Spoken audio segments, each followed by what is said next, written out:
Самое большое богатство – это ум. Страшнейшая нищета – это невежество. Опаснейший из всех грехов – это самолюбование. Великий дар твоим потомкам – твой добрый нрав. Не стоит водить дружбу с невеждой, ибо даже замышляя благо, он тебе навредит.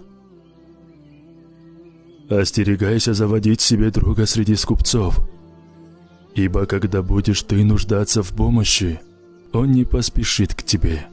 Так и знай. Не стоит дружбы и тот, кто имеет склонность к зависти, ибо он продаст тебя за малость и покинет.